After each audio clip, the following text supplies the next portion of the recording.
Bonjour, on arrive maintenant à la deuxième phase d'une démarche d'audit comptable et financier, à savoir les réponses de l'auditeur à son évaluation des risques. Alors, comme vous savez, dans le cas de l'audit des états financiers, les caractéristiques à prendre en considération par l'auditeur sont la réalité, l'exhaustivité des transactions, la juste valorisation des transactions, des opérations et la juste évaluation des éléments de l'actif et du passif. L'objectif de l'auditeur est de concevoir et de mettre en œuvre des réponses adaptées à l'évaluation des risques. Risques bien sûr d'anomalies significatives, afin d'obtenir des éléments probants, suffisants et appropriés sur ces risques. C'est ce que nous avons déjà souligné. Alors, dans cette phase, le plus important, c'est deux questions importantes. Ces deux questions sont souvent posées par l'auditeur dans cette deuxième phase. Première question, quelle technique d'audit adopter? Deuxième question, combien d'éléments probants? Pour la première question, quelle technique? Cela signifie, est-ce qu'on doit recourir aux tests des contrôles ou aux procédures de corroboration? C'est-à-dire quoi les procédures de corroboration? C'est une appellation canadienne. Ce sont des procédures qui utilisent la technique de confirmation ou des procédures analytiques de corroboration. Il peut s'agir aussi des tests de détail. Je vais revenir sur ça plus tard. Pour la deuxième question, combien d'éléments probants? C'est-à-dire recourir à l'échantillon, aux techniques d'échantillonnage. Et l'échantillonnage, comme vous le savez, consiste à tester une fraction de la population auditée, un échantillon, et attirer des anomalies relevées, et puis effectuer une généralisation à l'ensemble de la population. Bien sûr, ces techniques d'échantillonnage ne seront pas traitées ici, dans cette phase, mais je vais les aborder dans le quatrième et le dernier chapitre. Alors maintenant, pour les techniques. Voilà, les techniques à adopter par l'auditeur, il faut noter que ces techniques, ils ont bien évidemment un rapport avec l'environnement de l'entreprise, c'est-à-dire l'environnement dans lequel on va faire l'audit. Il y a deux situations. Première situation, dans un environnement adéquat, c'est-à-dire dans une société là où le contrôle interne se fait en bonne et due forme. Le commissaire aux comptes, il fait confiance à ce système de contrôle interne car il estime que possiblement les procédures sont bonnes et de ce fait, il ne fait seulement que les tests de ces contrôles. Et il passe par la méthode des tests de contrôle que je vais expliquer par la suite.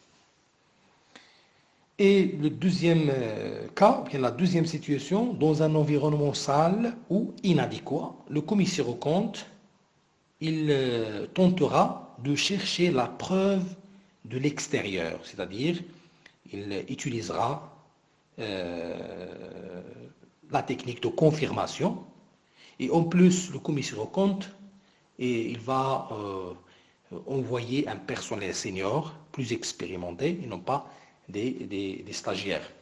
Donc, bref, dans un environnement sale, les tests substantifs, ils sont recommandés. Ce sont des techniques recommandées, c'est-à-dire l'auditeur, il utilise des tests de détail que je vais expliquer et également les procédures analytiques. Voilà, pour résumer, on peut parler de deux familles de techniques de validation des informations et des soldes, soit des tests de contrôle, quand le contrôle interne est bien conçu et efficace, soit des tests approfondis de certains éléments en cas de défaillance des procédures de contrôle interne.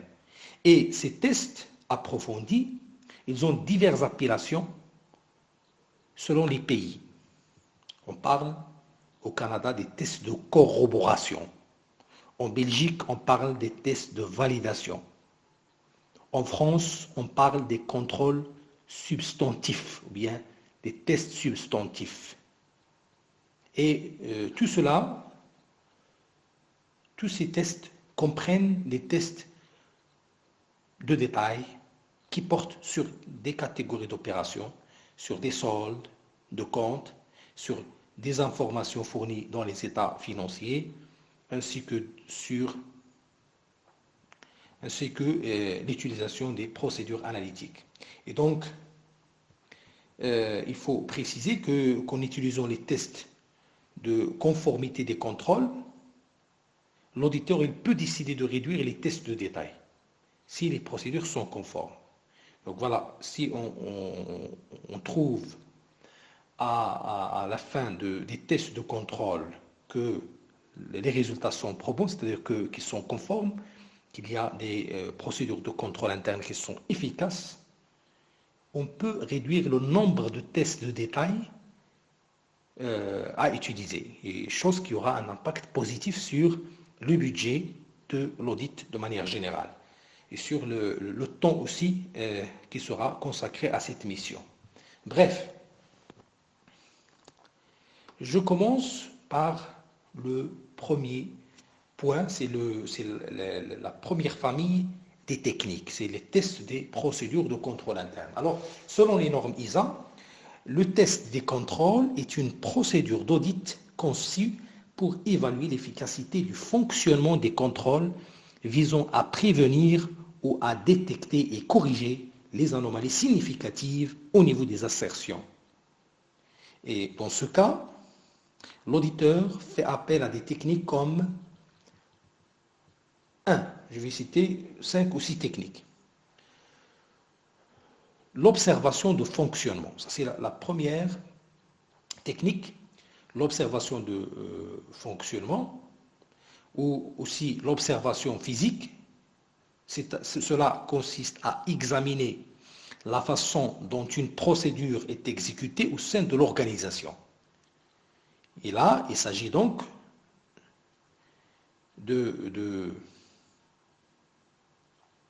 d'observer, il ne s'agit pas de compter. Il s'agit ni de compter, ni de questionner, ni d'analyser les documents. Voilà, il n'en est rien. C'est l'observation seulement. L'inspection, deuxième technique, et l'inspection, c'est une technique de contrôle qui consiste à examiner des enregistrements ou des documents, soit internes, soit externes.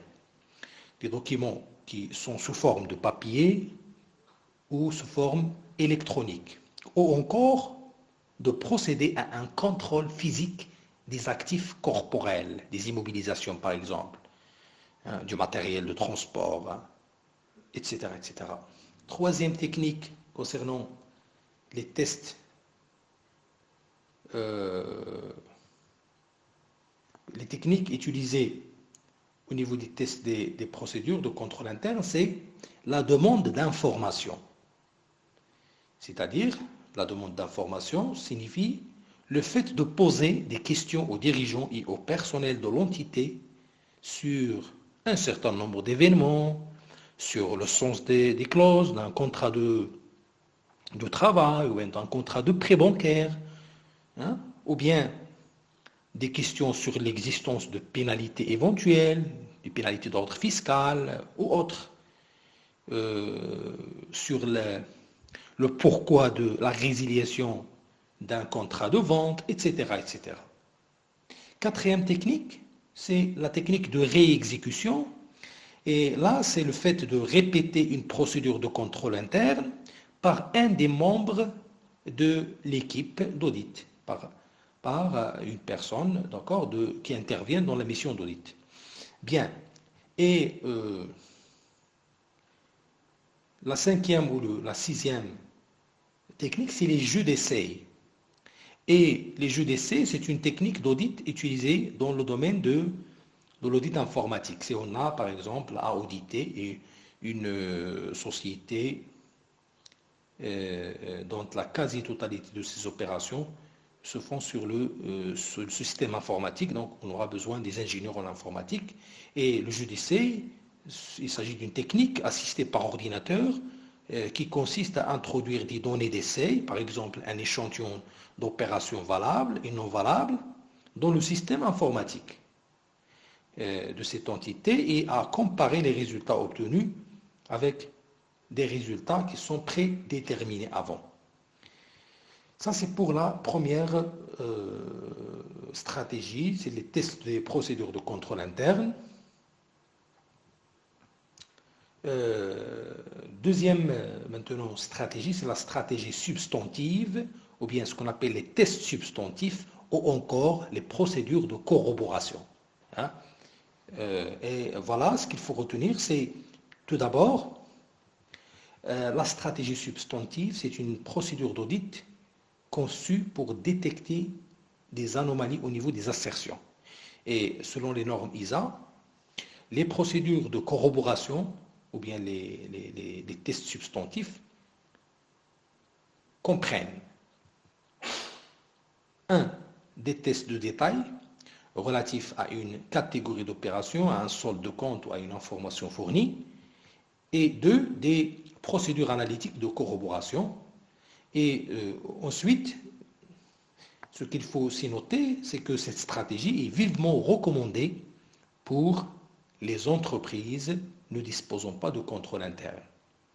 Donc, dans la pratique de l'audit, on recommande d'aller dans le sens des tests de détail et des procédures analytiques lorsque les entreprises sont fortement risquées ou bien lorsqu'ils n'ont pas de contrôle interne carrément ou lorsqu'ils n'ont pas de contrôle interne efficace.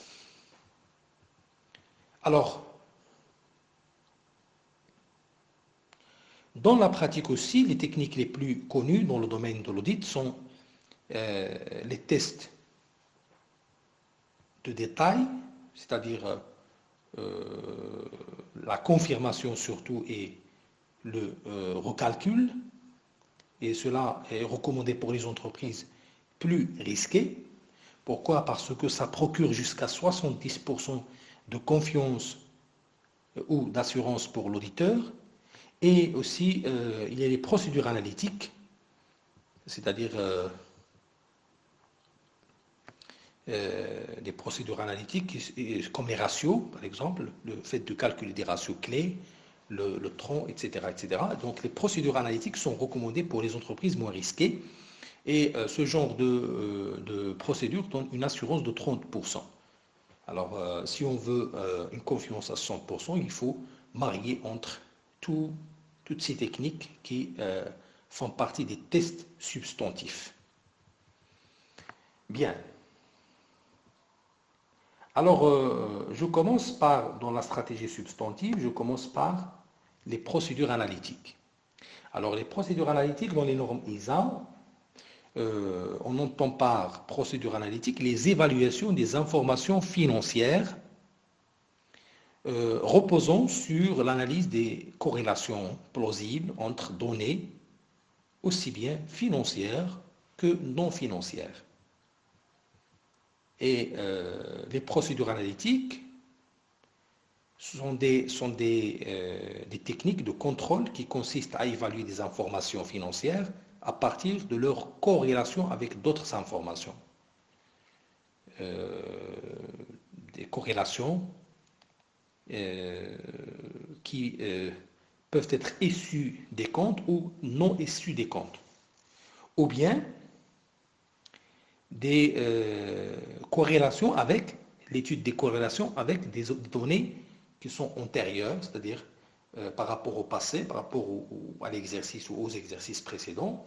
Et on peut aussi faire des corrélations par rapport à des données prévisionnelles de l'entité, ou parfois des corrélations avec des sociétés similaires, des entités similaires. Avec les procédures analytiques aussi, cette technique permet de faire une analyse des variations ou des tendances qui sont inattendues. Alors, qu'est-ce qu'il faut dire aussi par rapport aux procédures analytiques ou bien à la revue analytique?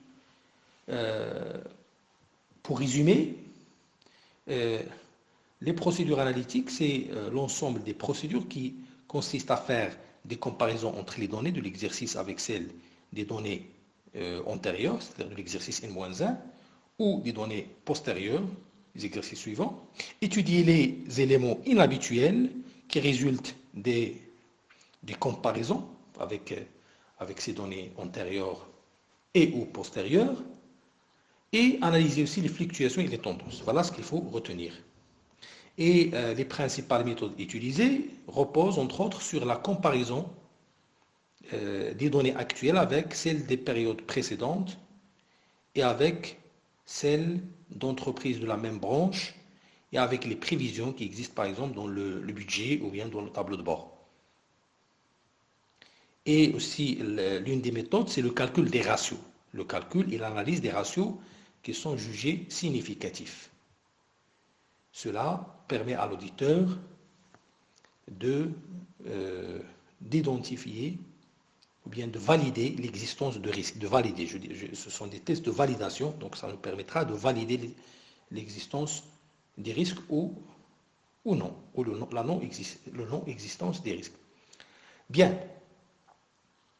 Je passe maintenant aux tests de détail. Dans la stratégie substantive, dans les tests substantifs, il y a les tests de détail. Alors, dans les tests de détail, je distingue entre deux principales techniques, la technique de recalcul 1 et la technique de confirmation 2.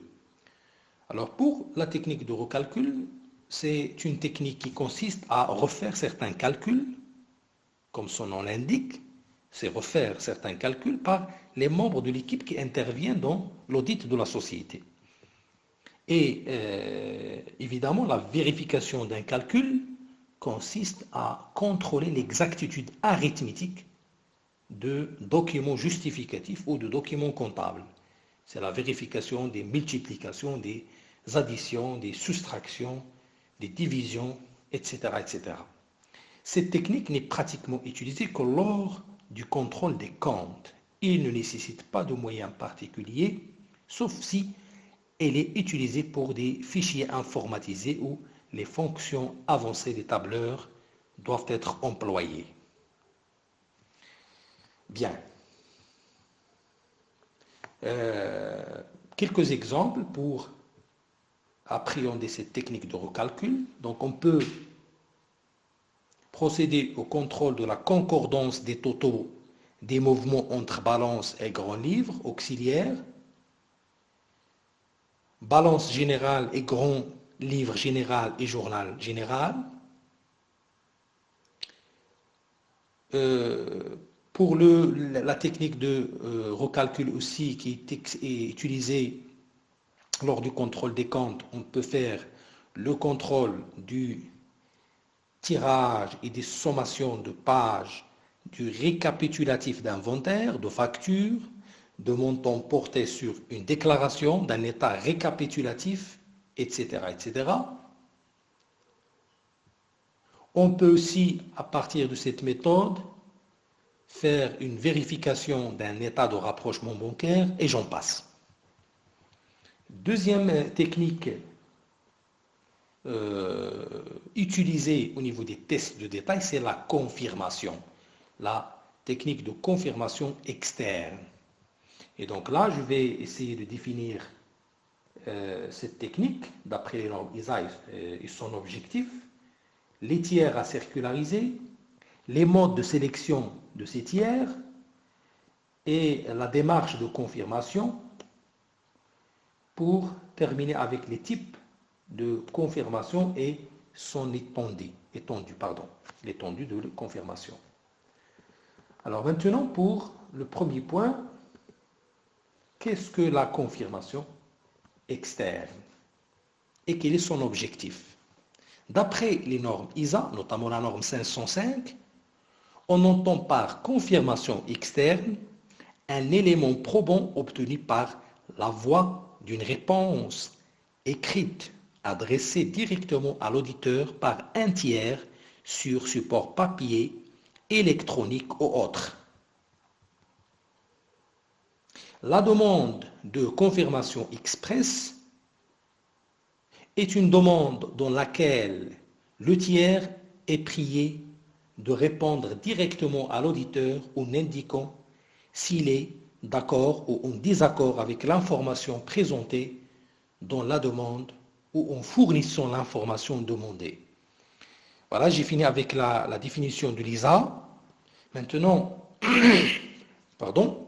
l'objectif de cette confirmation externe pour l'auditeur qui fait le recours à ces procédures de confirmation externe, c'est de concevoir et de mettre en œuvre de telles procédures afin d'obtenir des éléments probants, pertinents et fiables. C'est très important. Alors, la norme ISA 500 précise que la fiabilité des éléments probants est fonction de leur source et de leur nature et dépend des circonstances particulières dans lesquelles ils sont obtenus. Ainsi, il est à noter que les éléments probants sont plus fiables lorsqu'ils sont obtenus de sources externes indépendantes de l'entité. Donc plus de fiabilité quand on a un document qui vient de l'extérieur, une information qui vient de l'extérieur et non pas une information qui vient de l'entité en interne. Exemple, un bon de livraison ou une facture livrée par un fournisseur est beaucoup plus fiable qu'un bon de commande ou un bon de réception qui est préparé en interne, au sein de la société auditée. C'est très important. Deuxième point aussi, les éléments probants recueillis directement par l'auditeur sont plus fiables que les éléments probants qui sont obtenus indirectement ou par déduction. Et le dernier élément, par rapport aux éléments probants, les éléments probants sont plus fiables lorsqu'ils existent sous forme de documents, que ce soit sur support papier, électronique ou autre, que par rapport à des déclarations verbales. C'est très important. Voilà, j'ai essayé seulement de vous expliquer qu'est-ce qu'un élément probant, pertinent et fiable. Voilà. Bien, maintenant je passe toujours au niveau de la technique de confirmation aux tiers avec lesquels on va confirmer, c'est-à-dire les tiers à circulariser. Confirmer ou circulariser, c'est le même terme. Alors pour identifier certains éléments probants et détecter certains risques, vous savez que l'auditeur il doit circulariser avec plusieurs tiers, avec plusieurs parties. La première partie prenante, c'est les banques. L'objectif pour l'auditeur, c'est obtenir le solde du compte, obtenir l'information sur l'emprunt, sur les placements en cours à la date de clôture. On peut aussi circulariser les avocats afin d'être informés des litiges en cours ou des litiges qui sont résolus pendant l'exercice comptable concerné par l'audit. On peut aussi confirmer avec les notaires afin d'obtenir la confirmation des mouvements liés aux immeubles, notamment pour s'assurer qu'il n'y a pas de cession d'immeubles éventuels pendant l'exercice comptable concerné par l'audit. On peut aussi confirmer avec les conseillers juridiques et fiscaux afin d'avoir toute l'information significative sur des événements susceptibles d'affecter l'image fidèle des comptes. notamment sur la possibilité d'avoir des pénalités fiscales, par exemple. On peut confirmer avec les clients afin de détecter certaines anomalies, comme par exemple des comptes non valides, des comptes dont le montant est litigieux ou des comptes irrécouvrables, c'est-à-dire créances irrécouvrables. Ça, c'est très important et tout cela garantit le concept de l'image fidèle que nous avons souligné au départ de ce cours, l'image fidèle des comptes. Bref. Le troisième point au niveau de la confirmation, c'est les modes de sélection de tiers à circulariser. C'est les modes. Premièrement, il faut souligner que la circularisation, external confirmations en anglais, peut porter sur la totalité des tiers ou sur une partie d'entre eux. Pour les clients et fournisseurs, par exemple, dans le cas où leur nombre est important, la confirmation se fait par la méthode d'échantillonnage que je vais traiter en dernier chapitre. Mais, une chose est sûre, dans la pratique de l'audit, il existe deux modes de sélection à utiliser par les auditeurs. Premièrement, il y a la méthode aléatoire d'un échantillon statistiquement représentatif et cette méthode permet d'extrapoler les résultats issus de la circularisation des tiers qui sont sélectionnés, extrapoler ces résultats à l'ensemble de la population. Et vous connaissez la technique de l'échantillonnage. C'est un cours de licence. Bref. Et la deuxième méthode, à côté de la méthode aléatoire, c'est la méthode discrétionnaire. Et cela signifie une sélection qui consiste à retenir les tiers avec lesquels l'entreprise réalise, par exemple, un volume important de transactions. C'est-à-dire des tiers qui représentent un risque grand, un risque significatif. Par exemple, l'auditeur il peut retenir les 20 plus grands clients ou les 20 plus grands fournisseurs de la société. Il peut circulariser ces 20 plus grands clients ou ces 20 plus grands fournisseurs. Le quatrième point, c'est comment circulariser les clients. Alors la réponse est simple. La confirmation se fait à l'aide d'une lettre type de demande de confirmation d'information ou de solde écrite par l'auditeur et adressée aux tiers concernés par l'entreprise auditée. Et ce qu'il faut signaler, c'est deux choses. Premièrement, les réponses doivent être renvoyées directement à l'adresse du cabinet d'audit et non à celle de l'entreprise. Pour que la réponse soit pertinente, donc, c'est le cabinet qui reçoit la réponse. C'est pas la société. Mais c'est la société qui envoie la demande. La société envoie la demande de confirmation, mais la réponse, il est renvoyée directement au cabinet.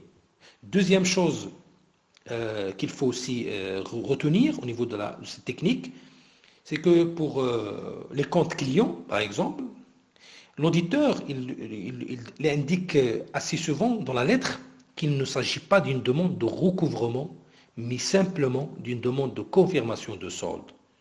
Et il est demandé dans cette lettre à l'entreprise circularisée, c'est-à-dire au client, de confirmer le solde restant dû. Et un autre élément aussi à souligner, c'est que les différences qui peuvent être constatées entre les réponses des tiers et les informations qui figurent dans les comptes de l'entreprise, il résulte parfois, c'est pas toujours des fraudes ou bien des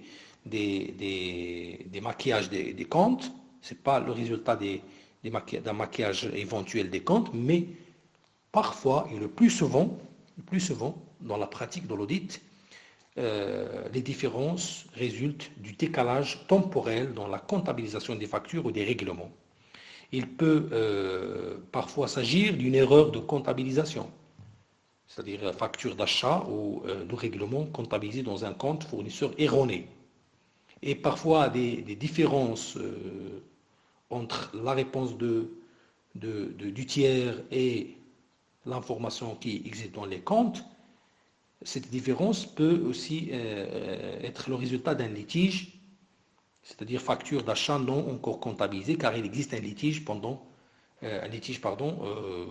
qui porte sur, par exemple, des biens livrés ou sur un service rendu, etc., etc. Bien, donc pour essayer de s'approcher le plus avec cette technique de confirmation et approfondir vos connaissances, je vous glisserai un extrait de lettre de confirmation tiré de la pratique, d'accord, dans le support électronique à la fin du chapitre. Bien, ne vous inquiétez pas. Je passe maintenant au type de confirmation et je dois préciser qu'il y a deux catégories de confirmation. Il y a une confirmation firmée et il y a une confirmation ouverte ou aveugle. Alors, pour la confirmation firmée, il regroupe deux catégories. Il y a la circularisation positive et il y a la circularisation négative. Pour la confirmation ou la circularisation positive, cela consiste à communiquer au tiers des éléments, c'est-à-dire des soldes, des montants, hein, des informations qui apparaissent dans les comptes de l'entreprise auditée. Et qu'est-ce qu'on lui demande? On lui demande de confirmer ou d'infirmer ces éléments. Cette méthode est souvent utilisée pour les soldes des comptes clients. Il faut retenir ça. C'est une méthode. La circularisation positive est une méthode qui est utilisée par l'auditeur assez souvent pour confirmer ou infirmer des soldes d'un compte client. Bref, deuxième catégorie, c'est la confirmation négative.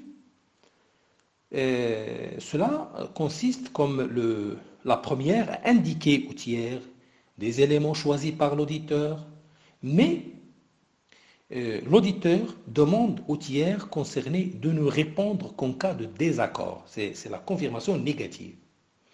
Et au niveau de la confirmation ouverte ou aveugle, c'est une technique qui permet d'interroger le tiers sur la position du client audité dans ses comptes, mais sans lui indiquer des informations contenues dans les livres de la société contrôlée. C'est-à-dire, on ne donne pas d'informations, c'est ouvert, on laisse le client, on laisse le tiers de manière générale s'exprimer librement par rapport à une information comptable ou par rapport à un solde, etc., etc. Alors, je termine par l'étendue de la circularisation, c'est-à-dire quand est-ce qu'on va envoyer des lettres de confirmation, ou bien quel est le bon moment pour envoyer des lettres de confirmation. Alors, l'envoi des lettres de confirmation, en principe, dans le domaine de l'audit, il doit être fait dans le mois précédent à la clôture, c'est-à-dire en novembre. Ou, dans certains cas, il y en a certains auditeurs qui envoient des lettres de confirmation un mois après la clôture, c'est-à-dire le premier mois, lors du premier mois postérieur à la clôture, c'est-à-dire en janvier N+1. Et quelle est la raison? C'est l'obligation de disposer de l'ensemble des éléments pour la révision définitive des comptes. C'est pour le rapport définitif. Pourquoi? Parce que il peut y avoir des éléments, d'accord, des événements qui apparaissent et qui peuvent apparaître après la clôture, après le 31 décembre. Ça, c'est très important. Bien sûr, il est recommandé pour le commissaire aux comptes de faire des relances, hein, de relancer au bout de 2 ou 3 semaines les tiers n'ayant pas répondu à la confirmation. Alors, en parlant de cela, de la réponse de la part des tiers, certains cas font qu'il est parfois difficile d'envoyer, voire impossible, que la méthode de confirmation soit une bonne méthode. C'est-à-dire les cas où on ne peut pas envoyer confirmation. Et la méthode de confirmation, comme vous le savez, n'est pas toujours facile à faire, même si cette méthode est la plus pertinente parmi les méthodes qui existent, puisqu'il nous donne de l'information à partir des parties prenantes de l'extérieur, à partir des fournisseurs, des banques, à partir des conseillers fiscaux, des notaires, etc. etc. C'est plus pertinent, mais parfois il s'avère difficile à appliquer dans la réalité pour plusieurs raisons. Je cite quelques-unes. Il y a d'abord le fait que l'entreprise auditée peut être en litige avec l'un de ses clients ou ses fournisseurs, et donc c'est pas la réponse du client ou du fournisseur ne sera pas pertinente. Parfois, il y a le manque d'indépendance.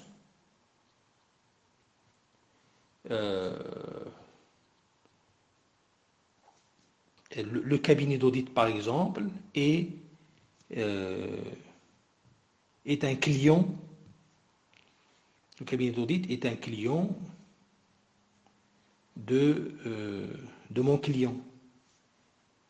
D'accord?